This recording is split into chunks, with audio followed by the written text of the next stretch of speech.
story as always. This is of the AI summit which happened recently. My colleague, Pavanji, and me, during the summit, had an opportunity to meet one of the AI industry leaders. He was talking about the model layer, the application layer, the power layer, and we candidly asked him, what about the content layer? He looked at us and said, we will figure it out. I said, but sir, will there be ever a model where we plan to coexist? Because ultimately, content is the oil for this engine. He said, no issues. We guys will find a way out. And then he said, I don't think so. Something large is going to happen in this entire domain. Then I went deeper into it. And I said, how does these models get trained? 10 bar tie adjust कर चुका हूँ, 100 बार good morning practice कर चुका हूँ. Content mafias who would crawl data from us and feed it into all these algorithms. Companies like Crawl, Puppeteer, Curl, etc. are doing it at a global level. So I have a question for all of you.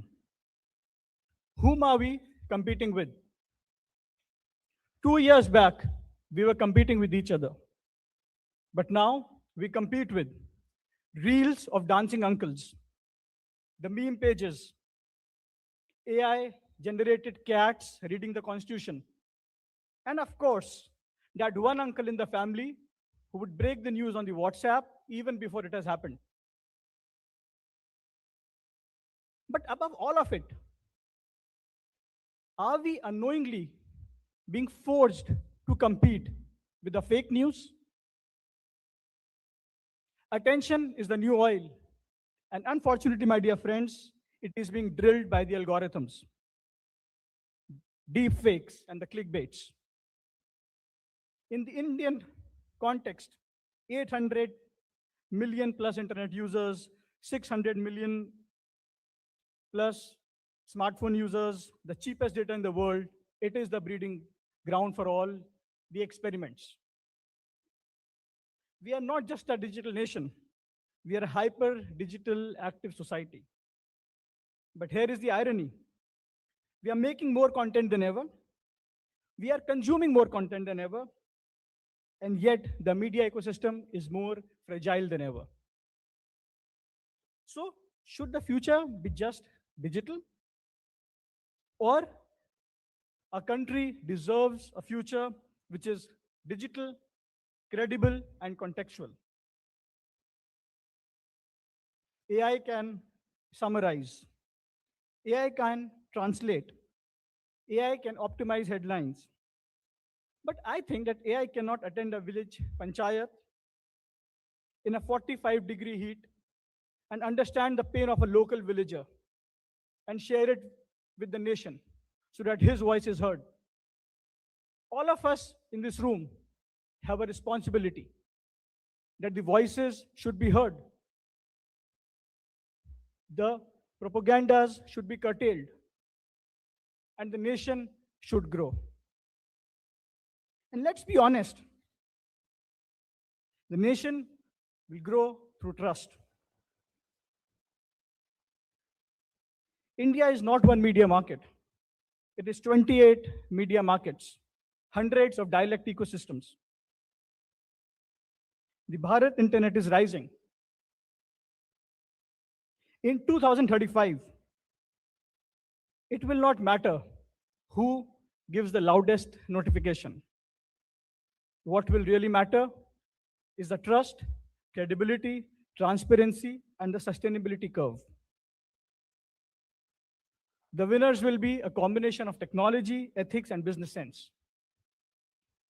The Honorable Minister was kind enough to express his views on the importance of content and on the threats of the fake news. Also, it is heartening to see the way the big tech is also taking baby steps to, to recognize this issue. But journalism has survived everything. I am an eternal optimist. The printing press once disrupted the kings. Television disrupted politics. Digital disrupted advertising in era 1 and era 2. Now AI is disrupting everything. But journalism has survived each and every disruption phase because the society cannot function without informed citizens. And it is our duty, responsibility, and our core work to ensure that the people of this country always have an access to truthful, verified content, and they can always differentiate between what's fake and what's true. So I hope that during the day, we will come up with more ideas, more thoughts on how can we become better as a nation, better as a society, and how can we improve our fabric. And how can we not lead into an era where a cat narrates the news and a bot decides the future of our children. Jai Hind.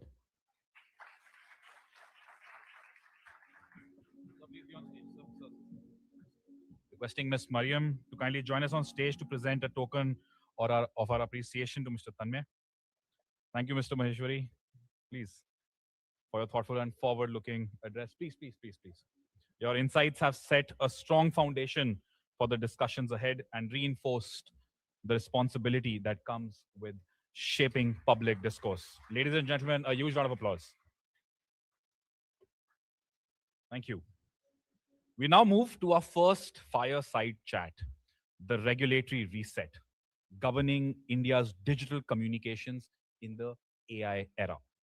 Please welcome to the stage Mr. S. Krishnan, Secretary of METI, Government of India, and our moderator, Mr. Pavan Agarwal, Deputy Managing Director of Dainik Bhaskar. Before we begin the conversation, I would like to request Mr. Agarwal to kindly felicitate Mr. Krishnan with a token of our appreciation.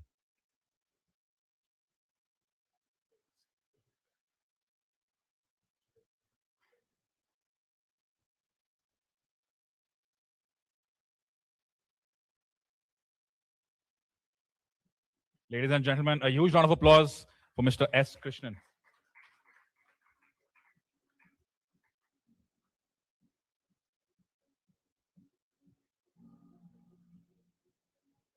Thank you, gentlemen.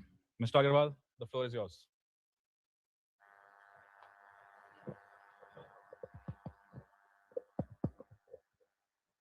A very good morning to a very august audience here this morning. And thank you, Mr. Krishnan, for being with us today. I don't know why they named it Fireside Chat. There is no fire here. There's not going to be any fire here. There's going to be only ice here.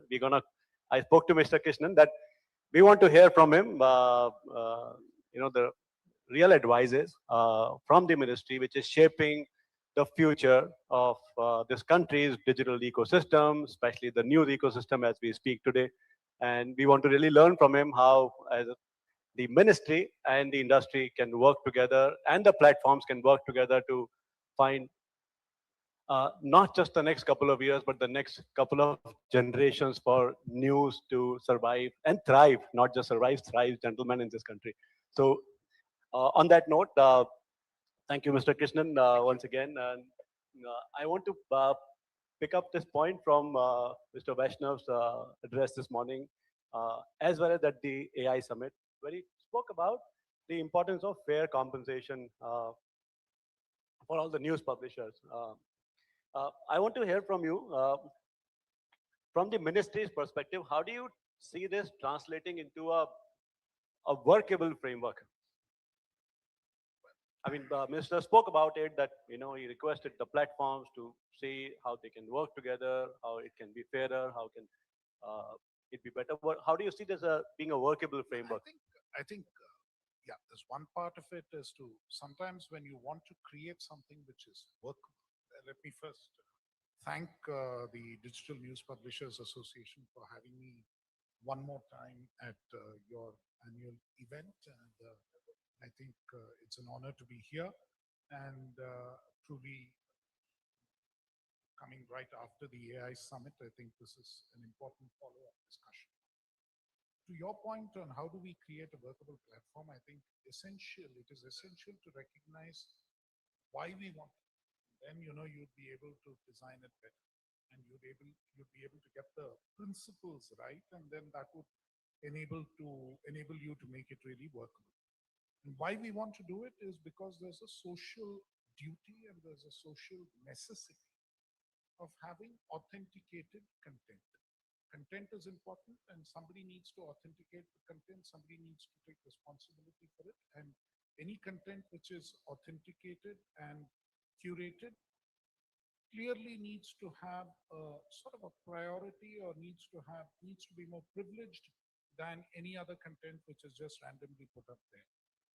So once you recognize that principle, that any society needs this, any democratic society, any forward-looking society needs this particular structure, then you determine saying that, yes, if this needs to be privileged and if this needs to survive, then it can't be a race to the bottom in terms of compensation. Then it means that you need journalists, you need content creators, you need people who write this for a living. And if they have to be compensated and they have to be taken care of, clearly you need a fair compensation.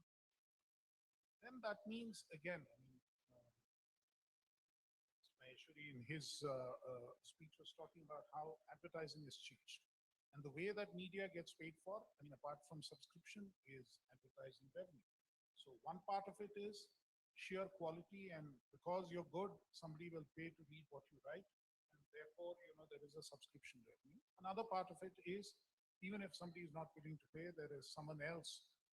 Because your content is good and they know that many people will come and see what you have to say, they will pay for the advertising, and therefore you need to get a fair bit of that advertising revenue from the platform companies in order for you to survive, and that needs to be taken care of. Now, this is a process which needs to be ensured, and I think this has been a discussion which has been going on for some time. In some senses, some of this is also covered in the working paper that DPA has put out. In terms of copyrighted content, how does it get looked at? So within that, how do you see the role of trusted publishers? No, the that paper is which exactly the DPIIT point. is working on, speaks of publishers, but where do you see the role of trusted publishers in that? That is precisely the point I'm coming to, that, society needs this kind of curated and trusted content. Since society needs it, we have to figure out a way by which this compensation works. So now, within you, there could be multiple ways. There's a distribution channel. The distribution channel needs to pay you, and that is a platform company. The platform company gets to see the revenue. And therefore, there needs to be some clarity on how you discuss with the platform companies and figure out how this gets distributed, or how it gets sort of worked out. I'm sure technologically there should be a way in terms of, what gets published where, and what kind of advertising finds its way to a particular, what you call a property, and then figuring out from there how you actually share it. That could be a process of negotiation, or that could be, and ideally it should be that, because it's a question of internally there are variations in quality. Somebody who does better quality needs to be rewarded more. And if we sort of try and fix anything which is ad hoc and across the board, it doesn't work in the interest of quality. It reduces everybody again down to the same level. There needs to be a framework where the negotiation takes place. There probably need to be some maxima and minima, saying this is the maximum that you can go to and you can't drop below this. But within that, give flexibility for people to figure out where they want to strike a particular bargain. And that clearly needs to emerge. So, sir, on that point, should our industry expect sector-specific AI guidelines and not for media and content? Because what DPIIT is dealing with is all kinds of content. It is news, it is music, it is film. Should the industry expect sector-specific, especially for news? You see, Any the guideline point, for that? we'll have to examine that. See, thus far, I think the way we have dealt with data and everything else is that there would be a general framework, and then within that, sectorally, a view could be taken. If you look at how we have viewed the data protection framework, that's how it's been dealt with there. Now, as far as you know, news creators are concerned, at some level, it's the same thing. At some level, it is copyright. At some level, it is the creator's rights and so on. Only thing is, certain kinds of creators, the lifespan of what they create lasts much longer. If you're writing a long novel, or if you've created a painting, or if you've created a movie, it's some artwork, then that's a different thing. When you're talking about news, news is more ephemeral in the sense that it's relevant today, maybe not so relevant in the next 1 year from now, but may again become relevant because it's archived and available. 50 years from now, if you're going to look back, then the archival records may be important. So it depends. I think at some level, there is still the copyright issue which dominates this. At some level, it is also that there's a deeper societal role in terms of bringing it out faster, and therefore it may not be on par with an artwork in terms of being eternal, but it is important enough for society to happen. So clearly, we will have to have a specific approach to this area. Historically, legally, we have had that specific approach, and we need to have that specific approach. But it's not that it's completely divorced from the idea of a copyright. And sir, if I were to ask you, how can the government and the publishers collaborate to bring this clarity? What kind of a collaboration can be I think created? we need to, in practically all the lawmaking that my ministry has done, we have tended to consult extensively, and we are happy to be part of a consultation process when this whole thing, this framework works out. Of course, your concerns fall within, 3 or 4 ministries, but that's for government to internally figure out as to who'll do it.